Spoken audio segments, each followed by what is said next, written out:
the rapidity of it. Spread within the bone shaft. So now they're not going to go out, they're going to be going where? Growing. So think about your femur again, make worst case scenario, right? And then it can incite a chronic inflammatory response with further destruction of the bone. So now your immune system is also doing what? Attacking your bone, right? Because it's Right, trying so to now get to your. immune system is going to be also causing additional problems in there. So right here, nice little microorganism. So what's going to happen here? Here's a little, what are these guys? And this is a very common one. I can have it up there, you can see it.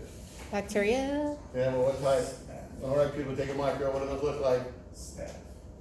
Yeah, it's Staph? got to. Yeah, because it's on your skin so. Okay, good. Staph aureus, more likely. It's one of the big ones. It's going to be Staph aureus. Gets inside of there, through the blood vessel in this case, starts growing, and now what's going to happen? It's going to spread. So here it's going to be growing in the blood. You're going to get what? An infected pustule abscess. So if you don't have a compound fracture, how common is that kind of infection? It's very rare, right? If you can get in the bloodstream, if you can get bacteremia, that's the problem with bacteremia, people don't realize.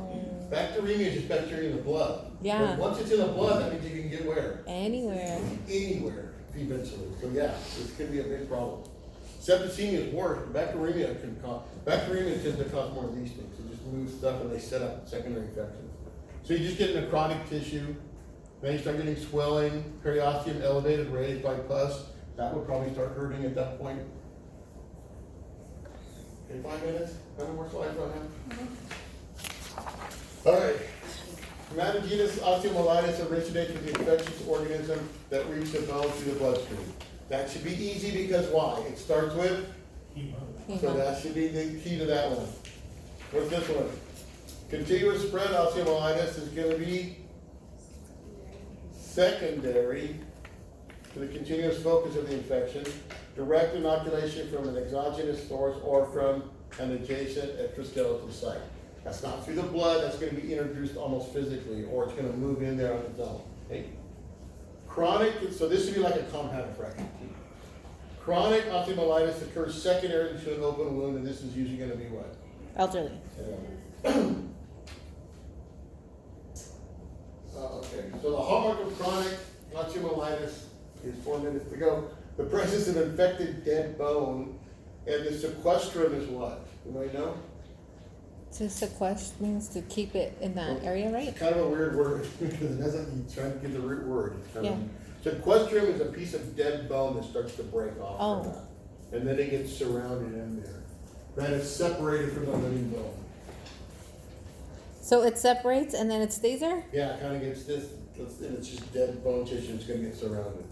So chronic osteomyelitis includes all the inflammatory processes of bone, excluding rheumatoid. Why is it? I mean rheumatic, which is rheumatoid. Why is it excluding that one? Because the rheumatoid arthritis is like an autoimmune. And this is Autoimmune, because. so it's not being caused by the immune system going after microorganisms. That would be rheumatic, right? 4 minutes. Second open wound most often the bone surrounding. How many more? This is one people don't think about. Yeah, I wanted to see One that. of the issues with consumptive TB or stage 3 TB is not just the lungs and the organ, but it's also the bones. So tuberculosis can spread from one part of the body to the other bones and joints. This happens, it's called extrapulmonary or miliary tuberculosis, because it's left the what? Respiratory system, right? The disease localized and progressively destructive, but not as contiguous as primary pulmonary. They've actually, so they can, see this bone right here? Yeah. That was dug up by an archaeologist. This isn't like a clinical sample. They can actually look up these things now and find out a lot of people years ago that actually died of what? Consumption. Tuberculosis. In fact, they looked at some of the, there was a big, even earlier than the Salem witch trials, there were a bunch of witch things going on in New England and stuff another time because a bunch of people were dying. And they thought that the witches were. So does it do the same thing as it does in your lungs and your bone, like where it like hardens and then that's why it makes No, those this spaces? actually starts destroying the bone. Just eating it? Yeah, starts breaking the bone down. So they went back and dug up one of the people that was considered to be one of these witches, and what they died from and their family died from and all of that, every one of those little witch hunts, lack of a better word, all corresponded to TB outbreaks. Mm. So who was really dying? What were they really dying from? Tuberculosis. TB. So that picture's just necrosis of the bone right there? Yeah, it's just, yeah. And they get so bad that others too, so usually the patient's not around by then. All right, gut-limited loss of blood supply, again.